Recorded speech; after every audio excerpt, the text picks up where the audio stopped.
तो अगर मस्जिद की अराकीन कमेटी अगर कुछ घपला कर रही है तो मुसल्लियों का काम है जाके पूछते कि ये तारीख इस्लाम है कि आप अमीरुल मोमिनीन से सवाल किए।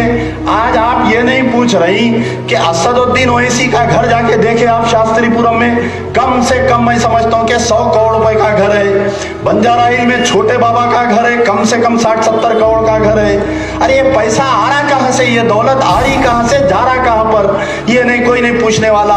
कॉलेज का ढंडोरा पीटते, मेडिकल कॉलेज। आप मैं चैलेंज करने के मौकूफ में हूँ। जब से मेडिकल कॉलेज खयाम में आया, पहले साल जो है विजारत रसूल खान साहब को बिठाए थे एडमिशन में, वो बेचारे उठा के पंचर वाले के बेटे को एडमिशन, नाटो वाले के बेटे को एडमिशन, उनको हटाए, खान साहब बुलाए। खान साहब क्या करे, उनको 50 सीटा फ्री दे रहे थे तो 60-70 सीटा खान साहब देने लगे।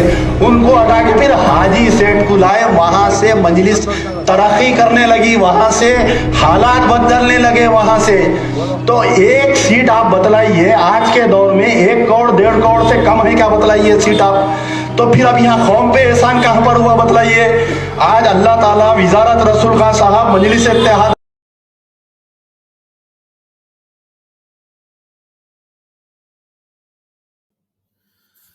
अमजदुल्ला ख़ान जैसे लोग और बिलाल पासा जैसे लोग, ये मैं आप सबको बताना चाहूँगा कि ये लोग इस तरह के केकड़े हैं जो कि अपने ही भाई को, अपने ही बिरादर को पैर खींच के नीचे करने में विश्वास रखते हैं। याद रखिए, सल्लल्लाहु अलैहि वसल्लम के दौर में भी बहुत सारे मुनाफिक थे जो आपके सफ़ों में थे, लेकिन ये दौर और बदतरीन हो गया है, जो आपको मीठी-मीठी बातें बताकर, जो आपके हक और हुकूक की लड़ाई लड़ रहा है इतने सालों से और इतनी बेबाकी से, उसको ये गिराने के चक्कर में होते हैं, क्योंकि ये आरएसएस और बीजेपी के दुमछल्ले हैं। ये दो-दो कौड़ी में बिकने वाले लोग, इनकी औकात कुछ नहीं और ये बात करते हैं। अगर उन्होंने काम ना किया होता, अल्लाह ने उनको नवाज़ा है, और जिनको पैसे और दौलत से मोहब्बत होती ना, वो दर-दर की ठोकरें नहीं खाते अपने आम आवाम के लिए, अपने लोगों के लिए, मुसलमानों के हक और हुकूक के लिए। लेकिन ये 2 कौड़ी के लोग, इनकी मानसिकता, इनकी सड़ी हुई मानसिकता की वजह से ये पूरा, इनके पास कोई भी काम नहीं है। जैसे भी इनको विरोध करना है असदुद्दीन अवैसी साहब का, अकबरुद्दीन अवैसी साहब का। असदुद्दीन अवैसी और अकबरुद्दीन अवैसी कोई फरिश्ता थोड़ी हैं जो इनसे गलतियाँ नहीं होंगी। ये कौन बोलता है? तुम जैसे 2 कौड़ी के लोग जो 10-10 हज़ार में बिकने वाले हो, अपनी शेरवानी भी दूसरे के नाम पे, दूसरे के पैसे से सिलवा कर पहनने वाले, तुम्हारी औकात क्या है? तुम जैसे लोग इस कौम के सबसे बड़े गद्दार हैं, जो संसद में बेबाकी से मुसलमानों के हर सुख-दुःख की आवाज़ उठाता है, उनके हकों के लिए लड़ता है, और तुम उसको गिराने के चक्कर में, अरे तुम जैसे केकड़े बहुत आए और केकड़े चले गए।